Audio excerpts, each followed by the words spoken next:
Hello, welcome to Culture Mix by Art for a Reason. My name is Blessing Azubike, the Chief Art Advocate to some of you. Today we're at Gallery at the Landmark for the Bloodlines exhibition by Ighiwiyisi Jacobs, curated by Ugonna Ibe. I'm really excited about this one. Can't wait to show you around.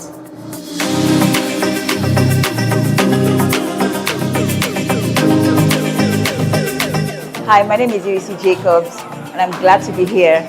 This is my third exhibition, and it's called Bloodlines. It's my biggest foray in my art expression, and I kind of had a bit of a turbulent 2024. And trying to move forward, I find myself moving back a bit, and I realized that there was stuff in my past that needed to be looked back on and expressed. And so I decided to go into a deep dive into my ancestry, into my stories. And I felt that that's something that's common to many people. So this is my expression of that. It's me trying to give a nod to my ancestors without being historical, just being expressive of that. And that's where we are now, right now.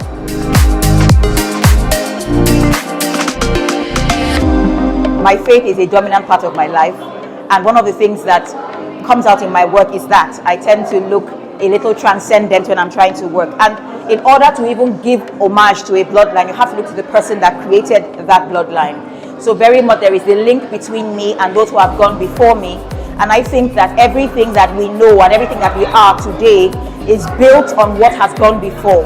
The struggles, the pain, the victories, the battles they have fought somehow remain in us. But a lot of people tend not to look at that. They want to go forward without looking back to see the good that has been left in us. So I believe that it's very important that we look back so that we can make better choices going forward with strength and with honor. That's what it's about.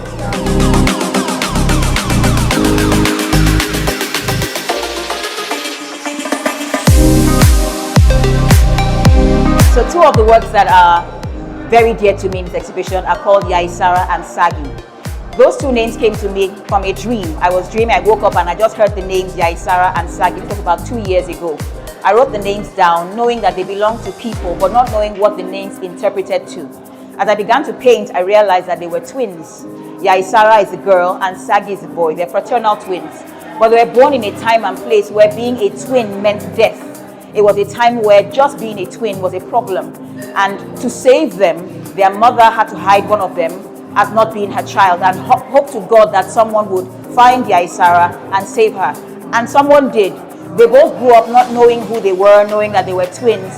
But this is my ode to them. This is me giving them the proximity they were denied in life. They were never together in life, but now in my time, I'm able to celebrate them as twins who survived. A rarity and a gift from God.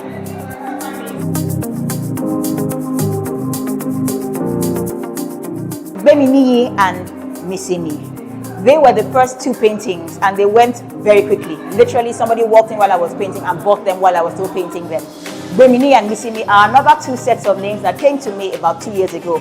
Those names I know, those are Yoruba names. I love their meanings and 𝗕𝗵cie in particular, I love. It means breathe on me. I love 𝗕𝗵cie. And so I already knew their names and didn't draw them when I first heard them, but when it was time, I decided to give them expression. So 𝗕𝗵cie is a warrior. There's something about him that there's a look to him.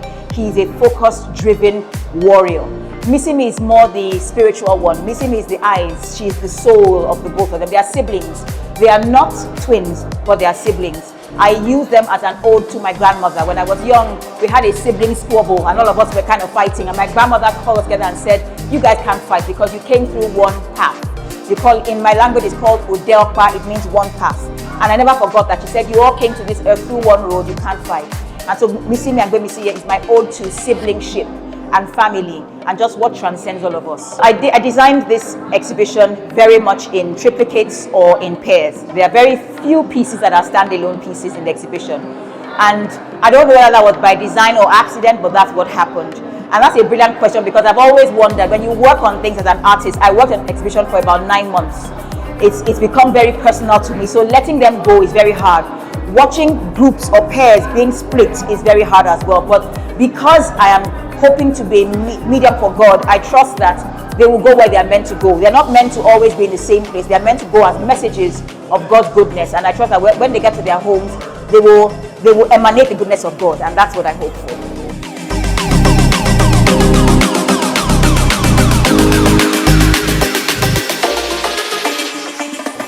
Hi, I am Ugonna Ibe, the curator of Bloodlines. It has been a really interesting journey working with the artists on this exhibition, curating the narrative and then the physical experience for the audience, talking through African cosmology as well as ancestral veneration and just a practice in memory and record keeping and collection. So working with Ighiwiyisi has been a true joy and honestly one of the pinnacles of my journey as well as a curator.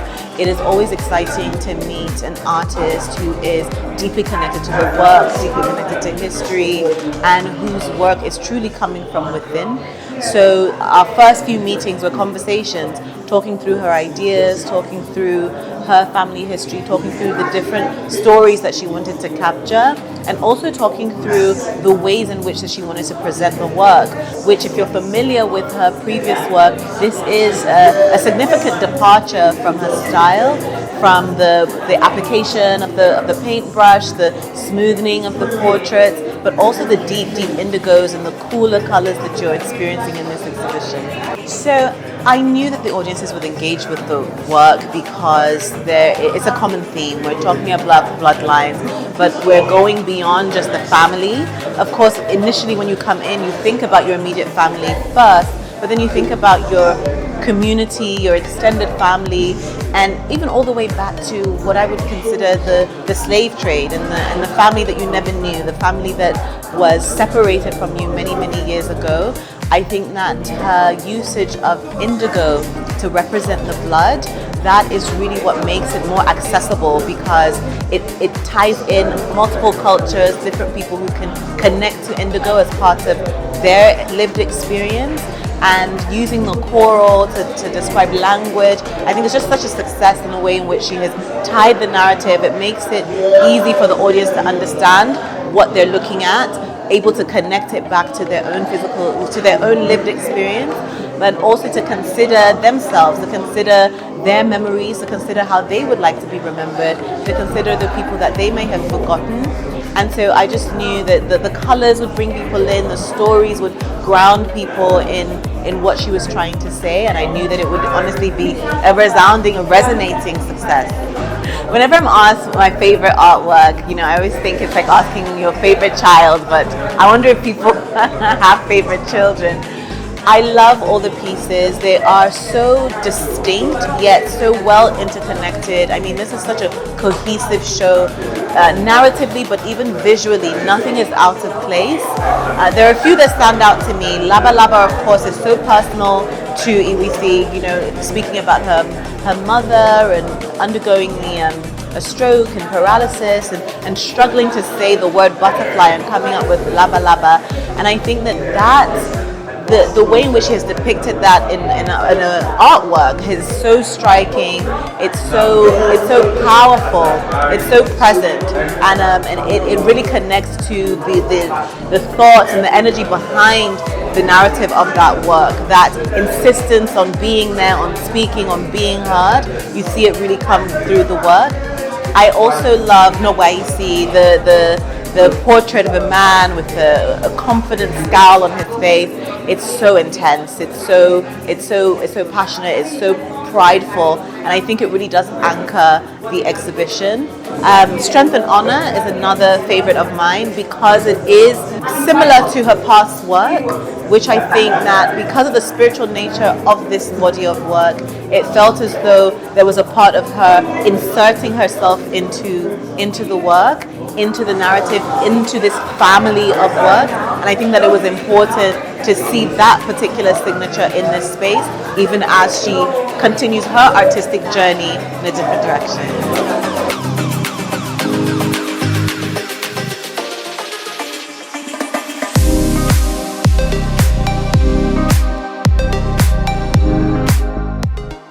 I've worked on this project for 9 months, and I want to tell you about the process of that. So one would think that I've actually been working and painting for 9 months. It doesn't work that way with me. It took me about 6 months of conceptualization, literally sitting in one place and feeding on what this is meant to talk about, getting ready to do what I now eventually did, What that means is I go online, look for inspiration, listen more to people talking, dig into my own bloodlines, dig into my own thoughts. So that process takes a lot, and you can't rush it. You've got to just let it happen. But when you are done, you are able to churn out the work very fast because you spend so much time listening. Like I said, some names came 2 years ago. That's how long this has been in. And so Bloodlines was not what I was going to do at first. The name I was going to go for was Uninterrupted. But Bloodlines became more important to me because I wanted to capture ancestry, not just time. I want to talk about people. So if you notice, there is a bit of a witness feel to it. There are people who are no longer here with us, but they are looking at us, almost like, I want you to notice that I'm here. I was here and I have lived. So there is that audience of our ancestors that is still here in this. And they're not real people. That is, I'm not using actual people that existed, but I imagine that if I'm here, somebody like me existed at some point. So it's very much a process, and I'm glad that I've gotten here, but it's taking quite some time.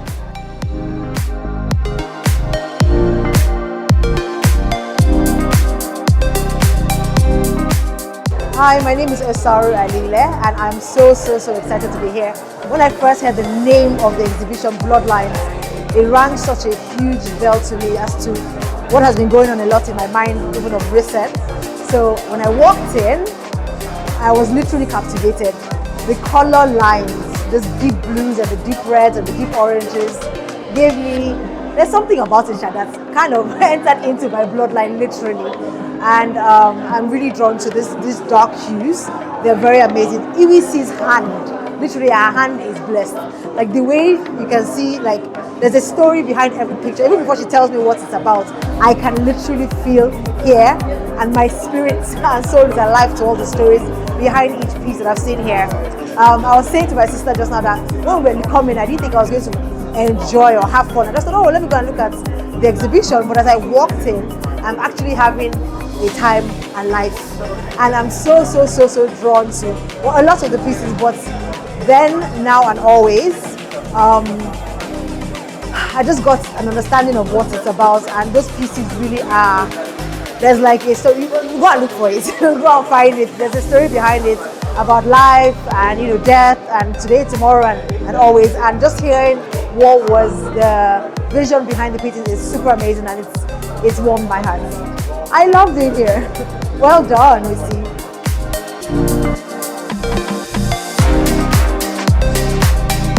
Four of Us Rode Out is one of my favorite pieces in the collection. I know I say that for every single one, but I love the story of Four of Us Rode Out. It starts with 4 scouts. They are not warriors, they are intellectuals, they are scholars, they are ambassadors, if you want to call them that. They were sent out in the 4 different directions of the earth. To the north, to the east, to the west, to the south. That spells news, by the way. So they went on those 4 trajectories, and they were meant to go in only one direction for as long as the ground beneath them did not change color. The idea was to find out the boundary of their land. But only 3 came back, and nobody quite knew what happened to the 4th. Till now, we don't have any story. So the 3 who came back wanted to make an account of their journey, and so they had to talk about the 4th. Did he disappear? Did he settle down? Was he waylaid? Was he ambushed? Did he die? No one knows. So this is an ode to the 4th scout who went out and never came back.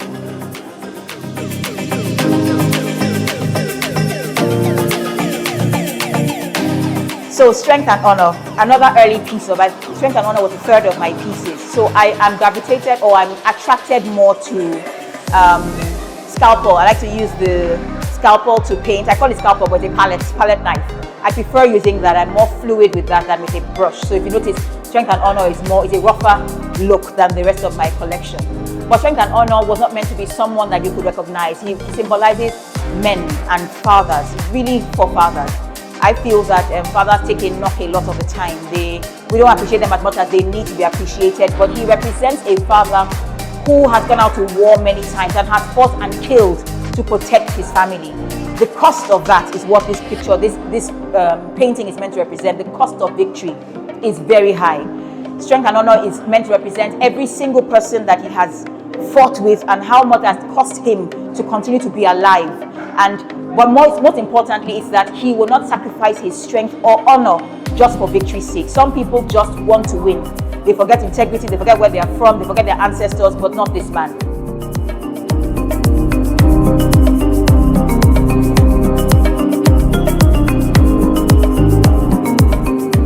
like to talk to you about 𝗕𝗹cie. 𝗕𝗹cie was my very last piece. This canvas behind me was blank for months. I was so afraid to touch it, but when I was finally ready, I knew exactly what I wanted to paint. This 𝗕𝗹cie is the same as ijoma. 𝗕𝗹cie is something of a well-wishing when a person is being taken away or traveling. You say 𝗕𝗹cie, in my language, you say 𝗕𝗹cie, you are hoping the person will come back to you. It's a prayer, it's a wish. The point of view of this painting is someone who was taken away in a slave ship.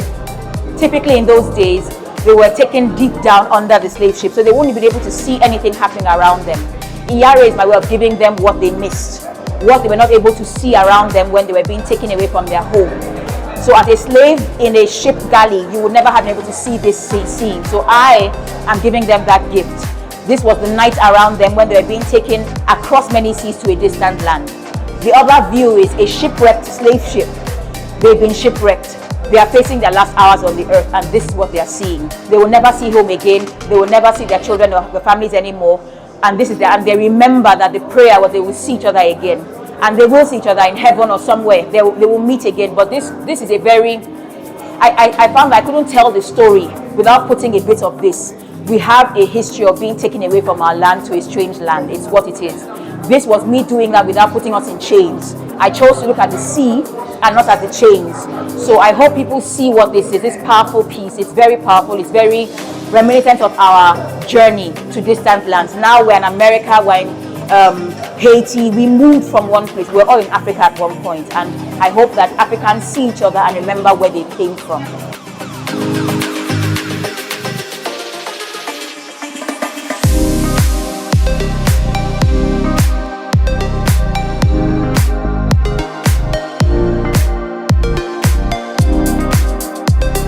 Bloodlines reminds us that our stories matter, even when fractured, even when passed down in whispers. Thanks for joining us on a journey of art, identity, and intergenerational storytelling. That's it on Culture Mix. See you on the next episode.